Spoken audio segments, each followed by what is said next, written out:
Bueno, vamos a dar comienzo esta noche al curso anual de alergia e inmunología del litoral. Bueno, esta mesa es un poco diferente a las que venimos tratando habitualmente porque habla de un tema en particular que compete un poco a más de una enfermedad o a varias.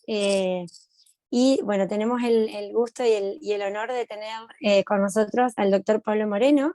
Él es médico especialista en alergia e inmunología clínica y presidente de la Asociación Argentina de Alergia e Inmunología Clínica.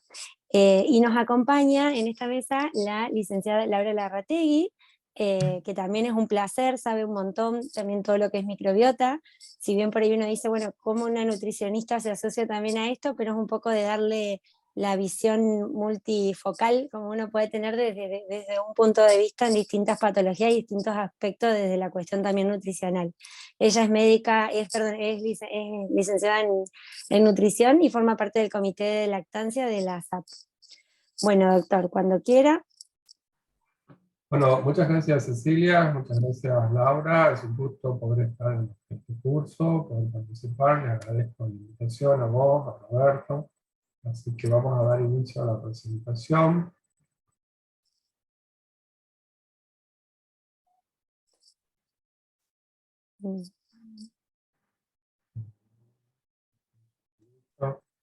Ya está habilitado, Doc, para compartir. Sí.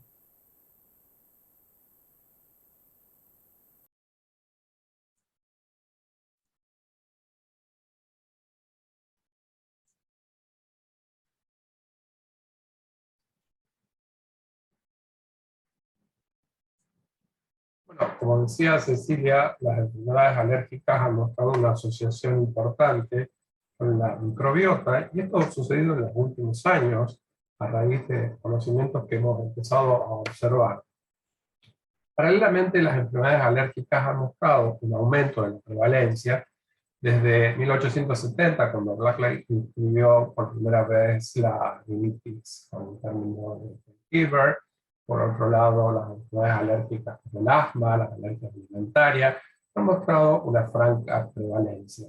Y no solo pensar en la carga genética como único factor sería lo correcto, porque tiene que haber otras causas, inclusive algunas que podamos conocer. Hoy sabemos que hay 339 millones de personas que tienen asma en el mundo, con un registro un poco viejo porque es del 2016, que la rinitis es un problema global de salud que afecta en índices muy variables, entre el 10 y el 25% de la población, y en países como el Reino Unido inclusive llega hasta el 50%. Estos conocimientos, a partir de que David Strachan en 1989 nos propuso lo que él denominó la hipótesis de la higiene, donde este sistema inmunológico que se veía disminuido, cambiado, donde había perdido el contacto con las bacterias que tenían de estar en relación con los animales de granja, con el contacto con los otros hermanos, con los procesos infecciosos, se desviaban y ese mecanismo se iba hacia un mecanismo T2, y es donde ahí empezamos a pensar cada vez más, y cada vez más esta hipótesis de David Strachan se vuelve más cierta, porque vemos que los cambios de hábito, la vida occidental ha mostrado donde más tendencia hay al aumento de la prevalencia de las enfermedades alérgicas. Hay un trabajo muy interesante, que yo siempre lo comparto, que es de Jean-François Bach, que lo presentó en el British Medical Journal, en el que él mostró cómo las enfermedades infecciosas habían empezado a disminuir por quizás el uso de las vacunas, pero paralelamente habían empezado a aumentar las enfermedades por un trastorno autoinmune, y a partir de 1980 es el asma que la prevalencia ha mostrado un incremento. Eran las causas, los polutantes que están en el interior de la vivienda, los hongos, el contacto con el aire contaminado, el aire contaminado, los ácaros, el hábito, la pérdida del hábito de salir al exterior, los cambios en las estructuras de las casas, evitar el contacto con los animales de granja, será la contaminación medioambiental, que por supuesto tiene un factor que influye en el desarrollo de las enfermedades alérgicas, Pero hay un trabajo muy reciente de Chesmiati en el que reúne todos estos factores, como es el cambio climático, la pérdida de la diversidad, los cambios en la dieta, los cambios que hay en el medio ambiente, y por último relaciona que esta disbiosis, es decir, la alteración a nivel de la microbiota, va a ser un momento oportunista para la aparición de las enfermedades alérgicas. Y como todos sabemos, cuando hablamos de alergia, hay un sinnúmero de enfermedades que podemos relacionar, sobre todo con el cambio en la microbiota. El asma, la dermatitis alérgica, la dermatitis atópica y la alergia alimentaria. Y también ha mostrado que una interrelación muy estrecha, que por arriba de la microbiota, que por debajo se defiende a todos los órganos con un epitelio de barrera intacto, con una microbiota sobrenadante alterada, con una microbiota en la cual existe una disbiosis, probablemente sea el origen de muchas de la aparición de estas enfermedades alérgicas. Y pensando, con ciencia cierta, una estructura que determine que el paso de los antígenos a los distintos órganos sería quizás la barrera fundamental para que las enfermedades alérgicas no existiesen. Y los conceptos que tenemos a través de la epigenómica, del concepto de la transcriptómica, de los estudios a través del metaboloma y del genoma y del microbioma han permitido aclarar muchas de estas circunstancias. Hoy sabemos que el contacto estrecho que tiene que tener este epitelio de barrera en el cual se ve con una relación íntima con bacterias y donde cada bacteria posee un ADN propio. De hecho, nosotros tenemos más de 20.000 genes, pero los genes que nos dan estas bacterias van allá de cientos de millones. Y una diferencia que siempre es importante marcar cuando hablamos de microbiota, hablamos de todo el género de microorganismos que están en contacto, pero cuando hablamos del microbioma es cuando ya este intercambio genético ha empezado a suceder y donde ha empezado a regular y a inmunomodular los distintos aspectos de la economía de todo el cuerpo.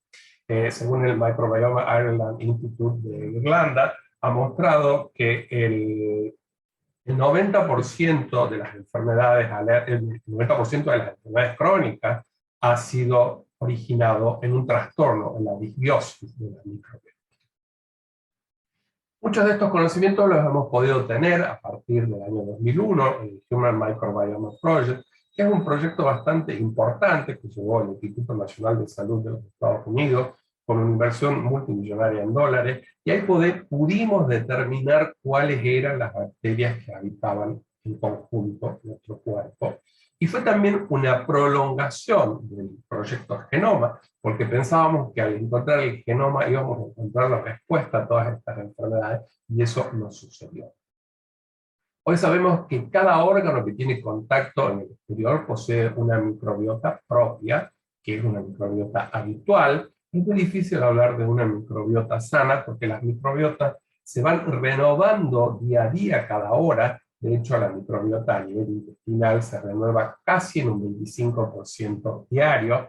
Y sabemos que la microbiota que está a nivel de la vía aérea superior, colonizada por estreptococos, por cándida, por distintas formas de Neisseria, que la piel tiene un importante rol en Pityrosporum, los estafilococos epidermides, que es un factor protectivo de determinadas enfermedades, no solo de las enfermedades alérgicas, que por supuesto que la microbiota más estudiada es la que está a nivel del aparato intestinal a partir del marco colónico, donde bacteroides, estreptococo, lactobacilo son claves para entender este efecto inmunomodulador que ejerce la microbiota en diversas enfermedades, más allá de las enfermedades alérgicas, y que también, por otro lado, la parte genitourinaria tiene una microbiota muy importante, sobre todo la microbiota vaginal, que va a ser la microbiota que va a permitir que ese niño, al nacer, empiece a tener una variedad de microbiota que va a ser protectiva en los años a venir.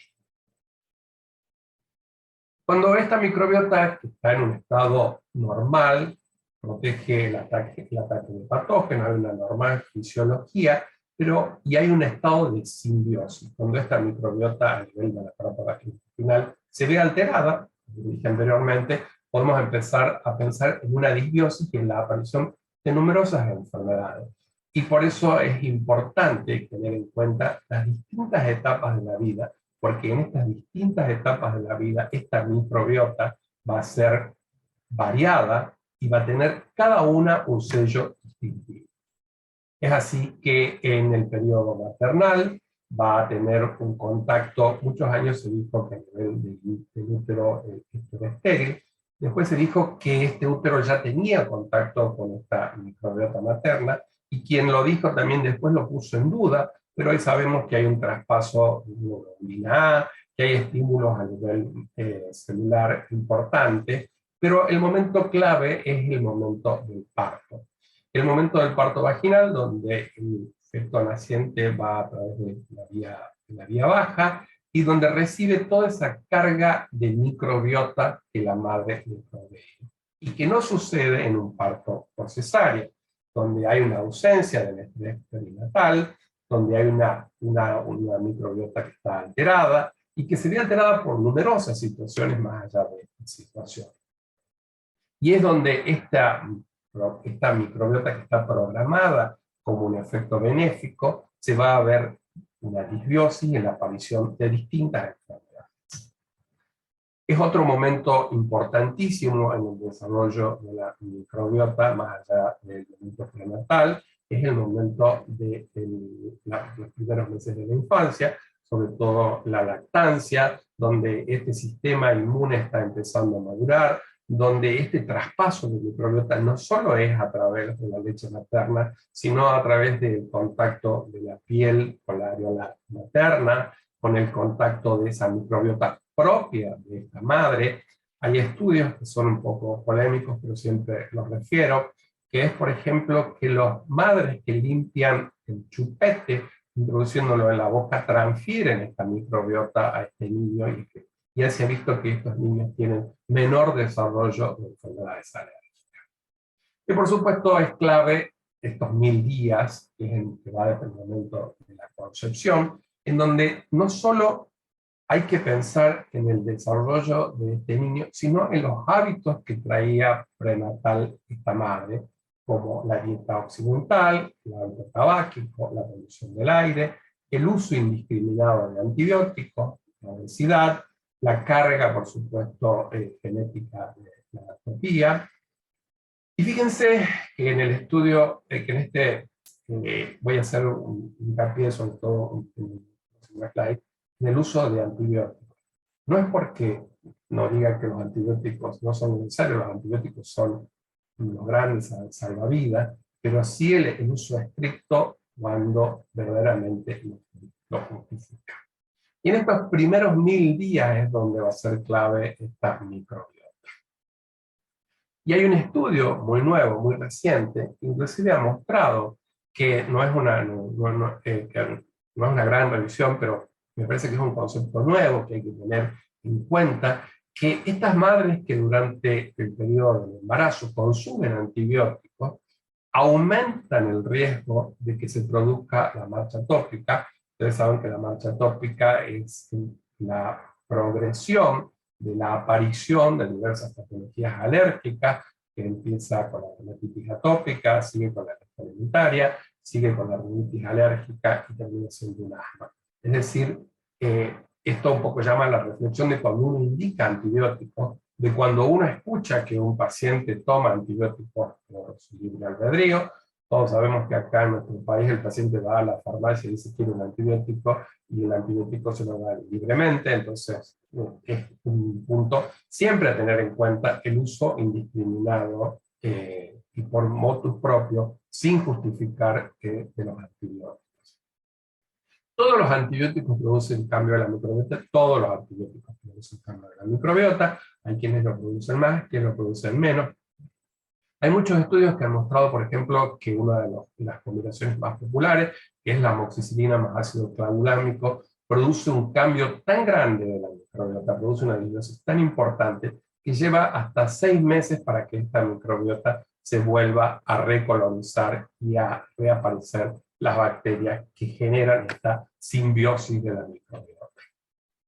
Entrando en los términos de alergia, todos los que hacemos alergia sabemos que es un problema cuando un paciente se sienta en el consultorio y dice yo tengo alergia, porque la alergia es un gran paraguas que abarca numerosas enfermedades que van desde el asma, la dermatitis, la alergia alimentaria, la urticaria, la rinoconjuntivitis, la alergia por drogas, y en la mayoría de estas alergias se ha visto la estrecha relación que tiene la microbiota con la producción de enfermedades. Voy a hacer hincapié particularmente en el asma, porque quizás a los que hacemos alergias nos parece un poco raro decir qué tiene que ver una microbiota a nivel gastrointestinal con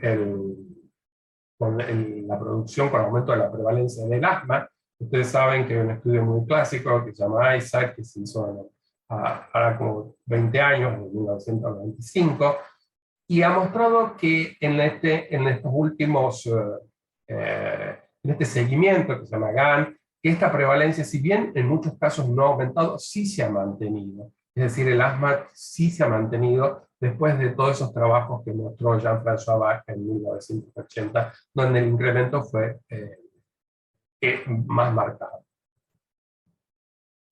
¿Cuál es el origen de la microbiota que coloniza el aparato respiratorio? Bueno, tiene varios orígenes. Por un lado está la parte de la microbiota que tenemos a nivel del aparato gastrointestinal, está el eje intestino-pulmón, que si bien las bacterias no se traslocan, pero sí lo que se una bacteria que está en la microbiota no se va a trasladar por forma directa a nivel del pulmón, pero sí vamos a tener esta microbiota que está a nivel del aparato gastrointestinal, que va a ser en un futuro por microdegluciones para colonizar el aparato pulmonar, que va a estar relacionada también con la parte inmunológica, con la indemnidad del epitelio de barrera, donde va a haber factores medioambientales como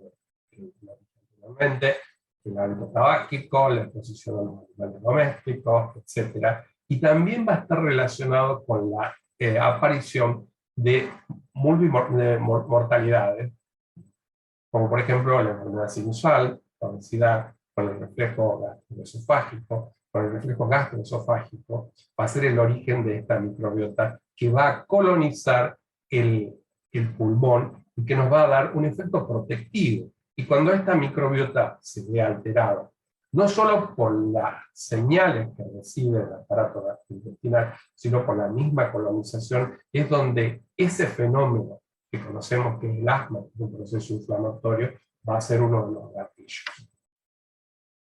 ¿Cuáles son el microambiente que genera el pulmón? Es la producción de moco, la concentración de oxígeno, la disponibilidad de distintos nutrientes, porque estas bacterias también empiezan a competir por los distintos nutrientes. ¿Cuál es la temperatura? ¿Cuál es el pH? Sabemos que a medida de que nos adentramos en la estructura pulmonar, el pH va disminuyendo, vamos a tener una microbiota habitual, más que sana, que está generada por Klebsiella, donde el paciente con asma va a estar colonizada por Haemophilus, por Neisseria, por Klebsiella, y sí va a haber una microbiota que va a estar disminuida. Por supuesto, es la microbiota que va a dar esa condición de salud, como los Salmonella, etc. La terapia inhalatoria va a generar también un cambio en esta microbiota, pero hay que tener en cuenta que si es un paciente, el proceso inflamatorio que genera el asma se ha controlado, es donde esa indemnidad del criterio de barrera, donde sobrenada la microbiota, donde sobrenada el moco, va a ser un factor que va a prevenir futuras sensibilizaciones y exacerbaciones. Y exacerbaciones que pueden ser por procesos infecciosos, por el contacto con los aeroalergenos, por polutantes, por ciertas drogas. Hay trabajos que han mostrado que se llaman los trabajos de granjas, donde dicen que una menor diversidad microbiana intestinal en la infancia va a estar relacionada con el aumento de enfermedades alérgicas, sobre todo con la dermatitis atópica, con el asma o con el eczema. Y hay un trabajo que me parece importante a comentar, porque está relacionado por dos comunidades muy parecidas, que son los Amish y la Literita, que venían del centro de Europa, se trasladaron distintas razones a América del Norte. Los Amish mantuvieron esas costumbres pretéritas, donde evitaban el contacto con toda la vida occidental, mantenían su vida rural, el contacto con las mascotas, y los luteritas habían empezado a tener contacto con la vida occidental. Y es un poco la explicación que dije al principio. No, la genética ya no es suficiente como para explicar, porque tanto Amish y luteritas tenían una misma carga genética, pero tenían también distintos factores que lo influían en la aparición. Y se vio que en estos Amish y luteritas la prevalencia del asma a la sensibilización alérgica en los luteritas fue 4 a 6 veces más alta que en los Amish. ¿Cuáles son los cambios en la composición? Bueno, son muy variados, y siempre que hablo de microbiota, cuando uno habla de estos términos, que para mí también son difíciles, porque no somos bacteriólogos, sabemos que existen algunas bacterias, algunos lactobacilos, que son más preponderantes en estado de inmunidad, que desaparecen cuando la microbiota produce una disbiosis, que hay asociaciones con los estreptococos que están disminuidos, con la vironela que está aumentada, es decir, hay muchas bacterias que están asociadas a esta. Seguramente en un futuro podremos diferenciar, y hoy no lo tenemos a mano, porque decir, sirve hacer un análisis de microbiota determinando, bueno, la microbiota, como decía al principio, es muy variable, se va modificando, se va reestructurando día a día, entonces saber eso es un poco complejo y relacionarlo. Sí sabemos que hay un estado de simbiosis que nos va a proteger, que nos va a dar un estado de inmunomodulación. Les dije que los polutantes del aire, que los factores medioambientales son preponderantes para este género de bacterias, que por otro lado la microaspiración, que va a estar relacionada también con un pobre clearance de la cilia, con un daño de las cilias, que va a tener uno más tendencia a la microaspiración, que el aumento de la temperatura, el aumento de los nutrientes, van a generar que estas bacterias buenas, protobacterias y Faecalibacter, proliferen en el epitelio de la mucosa de la ciliada del pulmón, que cuando se disminuya empiecen a aparecer las exacerbaciones del asma y otras enfermedades del aparato respiratorio. Las bacterias se clasifican, depende del filo, la clase, el orden, la familia, el género y la especie, y esto es importante conocer esto, me parece, porque de acá vamos a poder pensar en una terapéutica a futuro de la microbiota. Más que el término, que sepamos nombre y apellido de lo que podemos dar que va a tener, que se ha demostrado, que ha mostrado, por medicina basada en la evidencia, que ha tenido un efecto inmunomodulador, tanto en el asma como en la rinitis, etc. Hoy sabemos que para indicar ciertos medicamentos de control, sobre todo del asma, de determinados grados de severidad del asma, tenemos que fenotipificar, y uno de los parámetros que tenemos que tener en cuenta es cuando tienen un perfil T2 alto, y los T2 altos han mostrado que la carga bacteriana es significativamente menor con los sujetos que tienen T2 bajo, que las asociaciones que tiene el T2 bajo están relacionadas con un asma de tipo leve o moderado, que hay un subgrupo de T2 bajo que se asoció a los procesos inflamatorios pulmonares, que también ha mostrado una respuesta a determinados corticoides inhalados que han producido un gran cambio, sobre todo en el disgusto inducido de estos pacientes. Hay, como les decía anteriormente, distintas enfermedades que han mostrado diferentes categorías. Sí sabemos que en estos anillos concéntricos muestran por un lado la COPD, la EPOC, el asma y el control sano, donde las variaciones son bastante marcadas, y es más particularmente en este anillo donde muestra la variación. Otra cosa que no lo dije, pero es muy importante a tener en cuenta, Cuanto más variada sea la microbiota, más importante van a tener los efectos protectivos que ella ejerce. Hay periodos de una ventana crítica donde podemos incidir y donde podemos pensar que son buenos momentos para poder acompañar la terapéutica de un paciente que tiene asma, que van a estar indicados en diferentes momentos de la vida, como es cuando se desarrolla nuestro proceso, nuestra parte inmunológica, cuando existen los cambios de la dieta materna a la leche materna, cuando empiezan a ingerir alimentos sólidos, cuando tienen efectos determinados medicamentos. Por eso muchas veces me preguntan, ¿es conveniente cuando uno da un antibiótico acompañarlo de un probiótico? Sí, es conveniente porque también vamos a reemplazar esta microbiota que se está alterando. Si bien se contradice porque el antibiótico mataría esta parte de estos probióticos, pero algunos trabajos han mostrado que estos probióticos persisten y que llegan vivos, y que es una de las características que tiene que tener un probiótico para ejercer un efecto terapéutico. Y por otro lado, es importante tener en cuenta la inmunosenescencia, donde los mecanismos se han empezado a dormir, y también ahí es otra ventana de oportunidad para pensar en una terapéutica. ¿Qué sucede a nivel de la rinitis? Bueno, aquí la rinitis, como en muchas partes de la microbiota, tiene dos funciones, que es una parte activa, donde esta microbiota secreta componentes antimicrobianos, como son la bacteriocina, que empiezan a competir con los distintos gérmenes que quieren colonizar la mucosa rinosinusal. Y otro lado es el efecto pasivo, donde van a empezar a competir por nutrientes y que van a empezar a competir con los receptores de superficie. Es decir, esta microbiota a nivel de rinosinusal, importantísimo sobre todo en el desarrollo de pólipos, va a ser crucial para que esta rinosinusitis, que muchas veces tantos dolores de cabeza nos da y que no encontramos más allá de la terapéutica habitual, pensar en una terapéutica con probióticos sería lo oportuno, ¿no?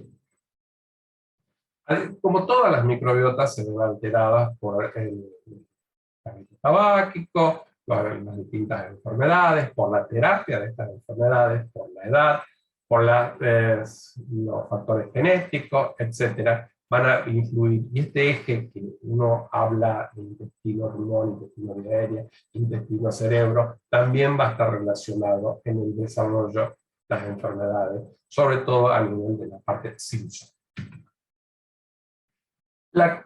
Como les decía anteriormente, la taxa, es decir, la variedad de bacterias que colonizan las distintas superficies, las distintas partes de la vía aérea, van a ser cruciales y van a ser importantes para evaluar cómo poder pensar que esto puede ser productivo en un tratamiento.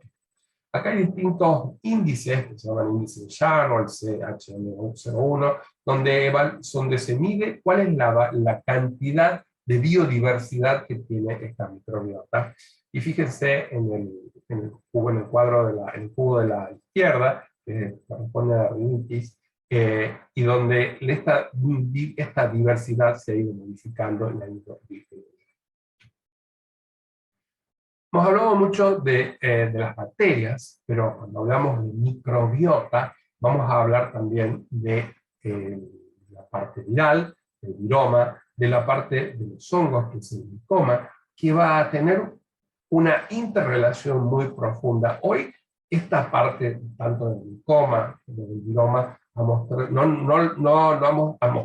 mucha relación, pero no tenemos los elementos diagnósticos para saber cuál es la función. Seguramente en el porvenir esto va a ser crucial, sobre todo en la parte del viroma, para influir en el estado de la salud respiratoria. Todos sabemos cómo influye en determinadas épocas del año la aparición de ciertas prevalencias de enfermedades infecciosas víricas por la exacerbación del asma, de la rinitis, etc. Y es ahí donde podemos sacar nuestras propias conclusiones. Dejado para el último la dermatitis atópica, porque la dermatitis atópica, como todos sabemos, es una sistémica, que es crónica, es frecuente, que va a depender de las edades de la frecuencia, que tiene una distribución patognomónica variable de acuerdo a las edades de la vida, que se caracteriza por la aparición de placas, eritema, que tiene una afectación muy profunda en la calidad de vida y que a veces los tratamientos que uno va escalonando sin pensar en los tratamientos biológicos no nos acompañan y no vemos resultados. Y es en la dermatitis atópica donde ese ciclo del prurito rascado, donde las interleuquinas 4 y 13 que empiezan a aparecer, donde este epitelio de barrera se ha visto que se ha modificado, se ha destruido, y donde aparecen nuevas sensibilizaciones, donde más ha mostrado, en medicina basada en la evidencia, la microbiota como efecto terapéutico en el uso de ellos. Como les dije al principio, cada zona del cuerpo, dependiendo de la humedad, del grado de exposición, del grado de calor que ésta genere, va a tener una microbiota habitual. Pero sabemos que existe una estrecha relación con el Staphylococcus epidermidis, porque promueve la tolerancia inmunológica, porque induce la supresión de la interleuquina, que la presencia de huéspedes que proveen de nutrientes van a ayudar a que esta integridad, no solo de la microbiota, sino del epitelio de barrera sea importante, que la grasa producida por el sebo, por las glándulas sebáceas, también ejercen un rol importantísimo. Como todos sabemos, la piel es una sucesión de capas, y las últimas capas son células muertas, pero sobre esas células es importante que esta microbiota sea la microbiota habitual. Y es en ella donde también hemos visto que hay bacterias, como el Staphylococcus dorado, que ejercen su acción y que van a ser las encargadas muchas veces, que se le ha atribuido esta disbiosis de la microbiota a esta persistencia en la dermatitis atópica tan refractarias al tratamiento y que en el consultorio nos llevan a tanta frustración. Y por eso pensar en una terapéutica con probióticos, porque es donde más ha mostrado, y hay un paper muy interesante que lo hizo Alessandro Fiocchi y Rudy Pavankar de la Organización Mundial de Alergia, donde muestra que inclusive el uso de probióticos ha mostrado ser muy interesante tanto en el periodo prenatal, en el postnatal y en distintas etapas de la vida como prevención de la dermatitis atópica. Hablamos al principio de la marcha alérgica. Muchas veces la dermatitis atópica es el inicio de determinadas enfermedades alérgicas y el prevenir el desarrollo de una dermatitis atópica sería detener esta marcha alérgica. Pero esta microbiota de la piel, donde hay una piel normal, está una gran diversidad, nuevamente aparece la diversidad, donde no hay un proceso inflamatorio, donde hay distintas circunstancias, como la pérdida de la diversidad, como la aparición de ciertas toxinas producidas por un y por otros, donde este medio ácido se transforma en alcalino, etc., van a hacer que estos mecanismos se clarifiquen. Y acá nos cabe pensar, ¿qué es lo que se produce primero? ¿Es la alteración de la microbiota o la aparición de una enfermedad alérgica lo que lleva a esto? O es una o es otra, y yo creo que son las dos, es la suma de las dos. Se produce una alteración a nivel de la microbiota y lleva una exacerbación de las enfermedades alérgicas, y pensar en una terapéutica, que en sí esto es lo que más nos importa a quienes tratamos pacientes, mejorar la calidad de vida es muy importante. ¿Cómo se puede intervenir en la microbiota? Hay muchos campos de investigación, fundamentalmente los que tenemos hoy.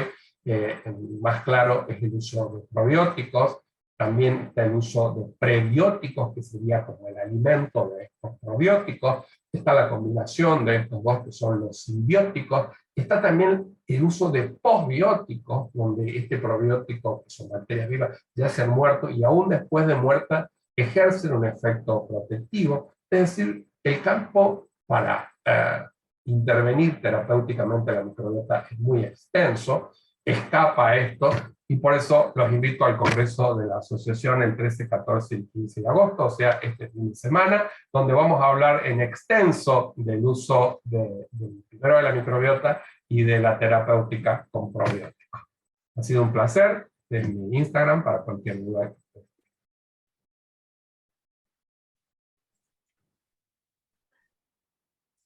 Bueno, Doc, excelente charla.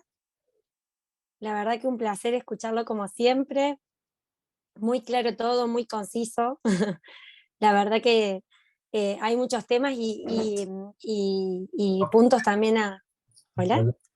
Porque me habían dicho 20 minutos y hablé casi 40, así que ya no quise... No, pero ni se pasó, estuvo muy bien, la verdad que excelente, muy claro todo, muy práctico también en cuanto a cada patología y qué interesante, ¿no? Un poco los temas que se han planteado desde los distintos aspectos en cuanto a las enfermedades alérgicas.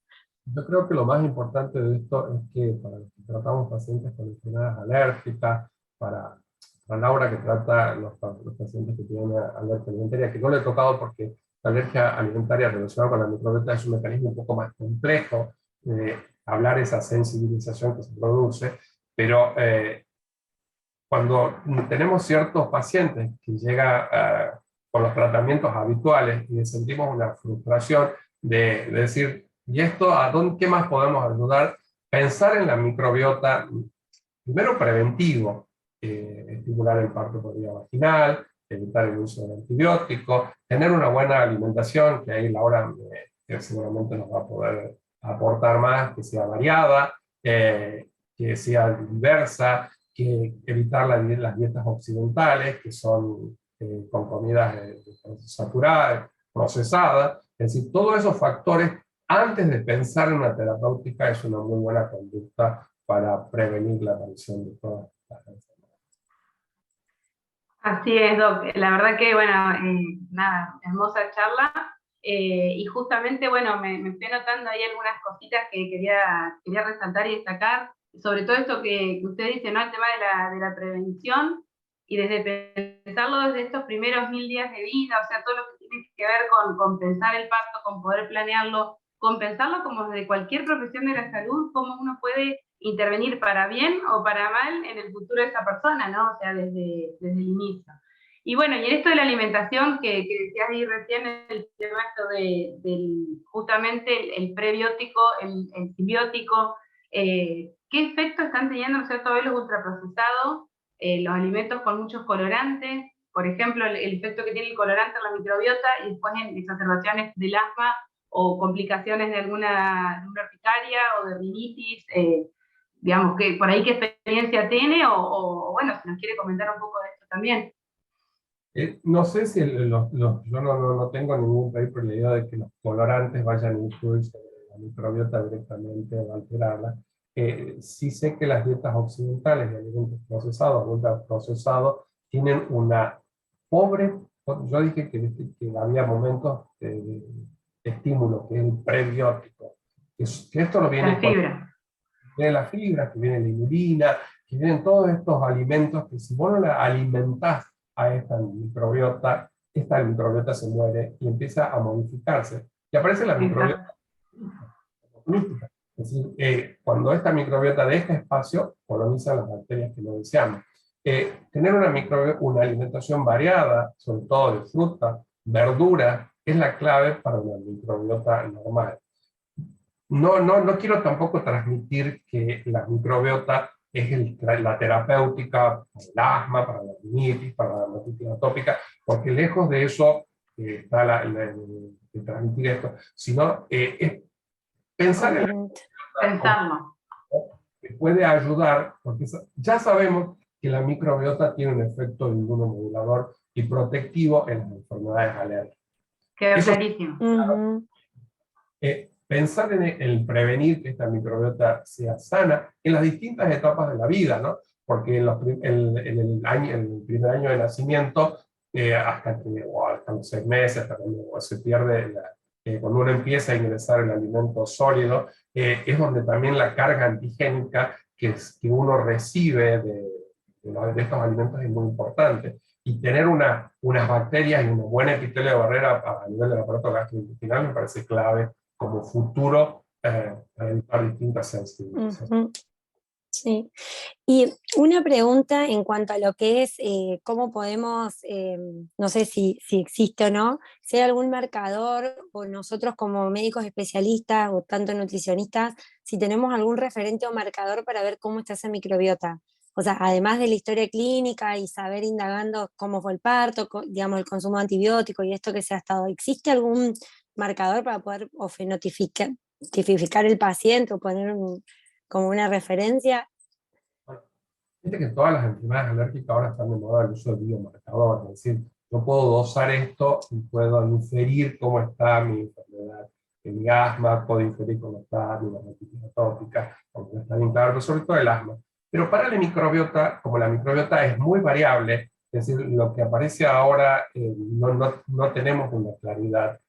No hay hasta ahora algo que yo te pueda decir, este biomarcador sirve como para decir esto funciona. Se puede hacer estudios de microbiota, se hacen de hecho estudios de microbiota, pero hasta ahora no han mostrado que estos estudios, que son caros, que son difíciles de hacer, uno pueda decir, hoy tengo yo a Akkermansia, tengo Prevotella, tengo Streptococcus, y esto hace de que yo no tenga asma. Esto no se ha demostrado aún, porque esto lo hacemos al día siguiente, después de que esa microbiota cambió, se modificó hasta entre el 25 al 30%, hace de que no sirvan los que no teníamos.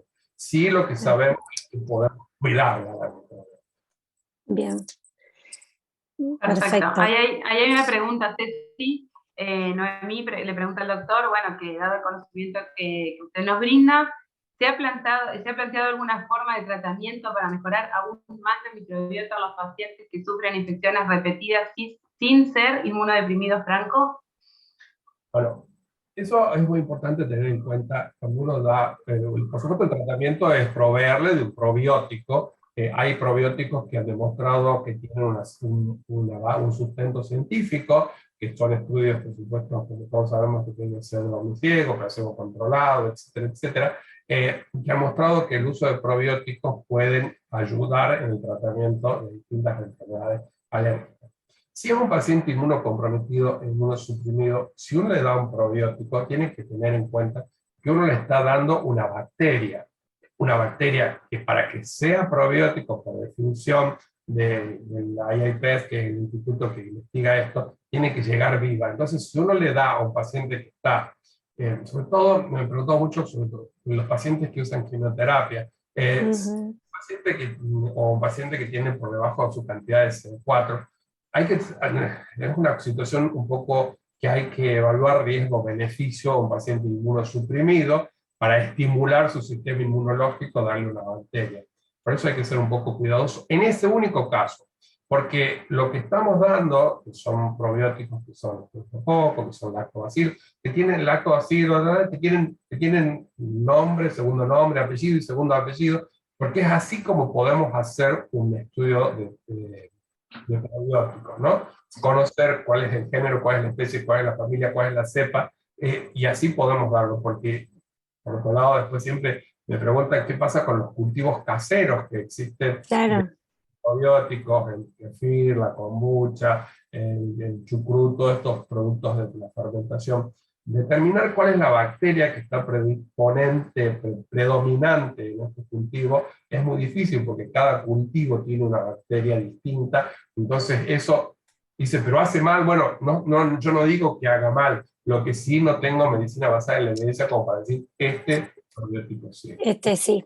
Bueno, en cuanto al kefir, claro, en cuanto al kefir, que justo decíamos que estaba muy de moda, me ha pasado que pacientes que por ahí le pido recuento de cándida a nivel intestinal, sobre todo por veces en patologías en piel y todo, y cuando me dan muy altas, ya me ha pasado en varios pacientes, y cuando uno le empieza a consumir, sí, yo consumo kefir, claro, y eso también es como que quizás hay que regular en base a cada paciente, de esto de de los automedicarse. Sí me llamó la atención con el tema de la cándida intestinal, que por ahí es algo que pedimos bastante y cuando nos llega decir, ¿qué hacemos con esto ahora? ¿Se medica, no se medica? ¿Lo tomamos? Claro, me parece muy importante, ¿no? Eso puedo decir. Cuando uno pide un dosaje de cándida en materia fecal y aparece con más de 2000 unidades o con más de 5000 unidades, es decir, ¿qué hacemos?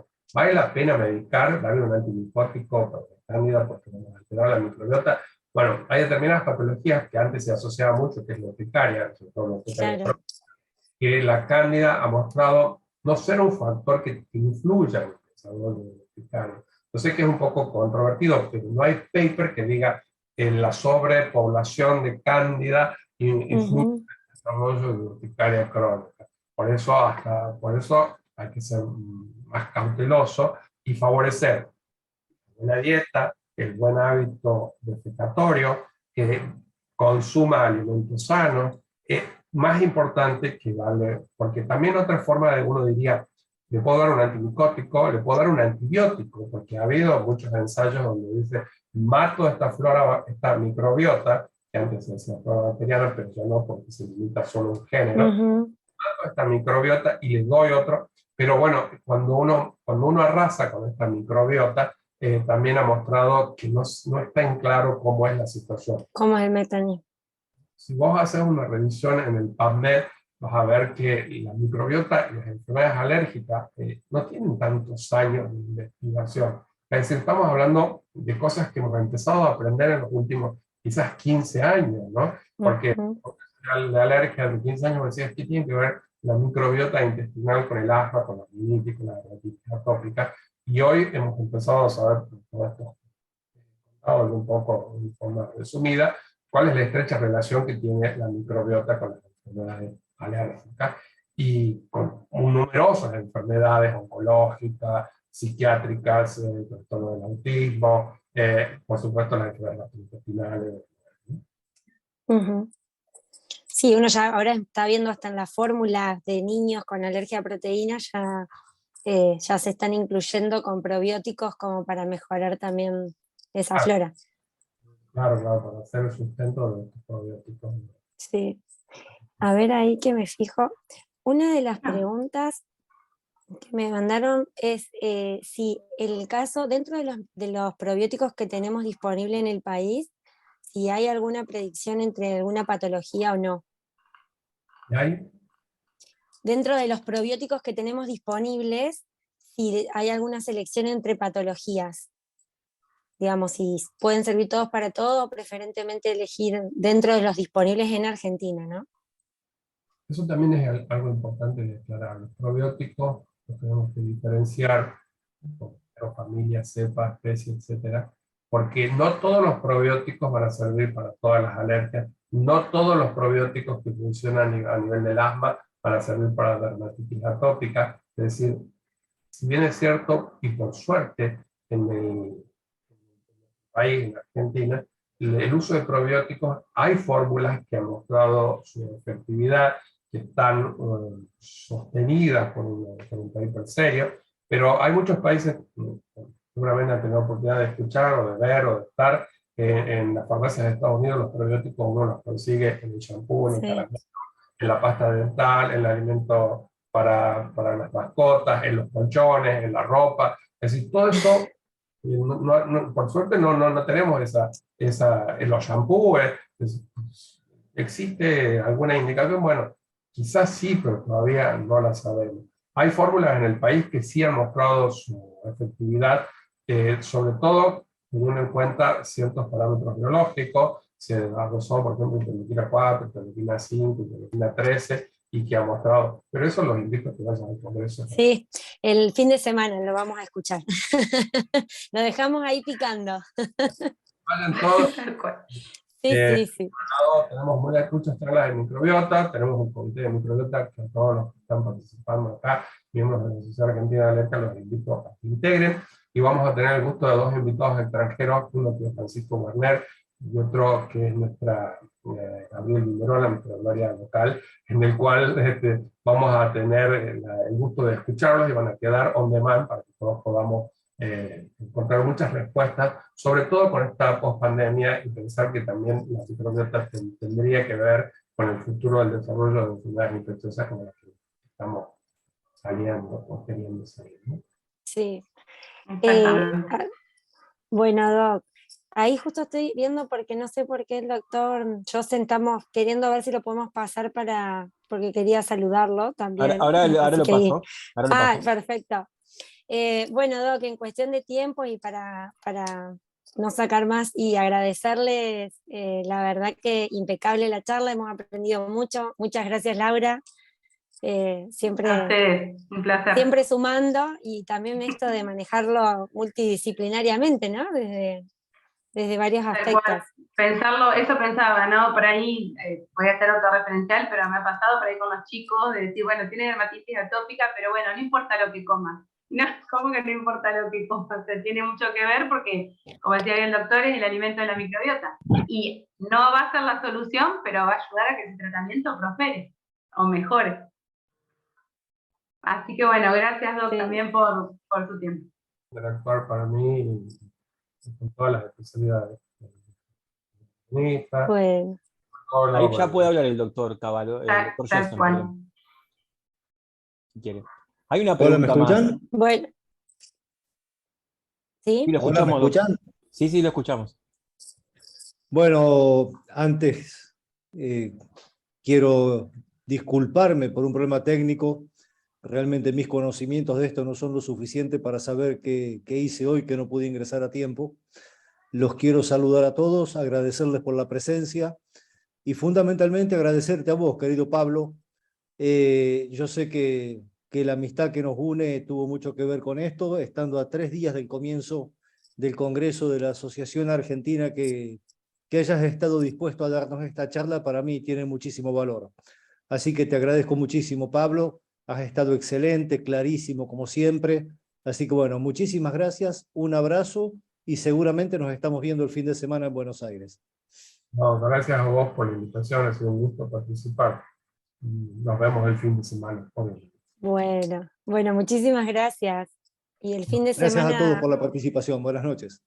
bueno, buenas noches a todos. Bueno, gracias. Hasta luego, Gracias, doctores. Chao, hasta luego. gracias Laura también. Beso grande. Chao. Gracias, Laura, por tu participación. Muchas gracias. Muchas gracias.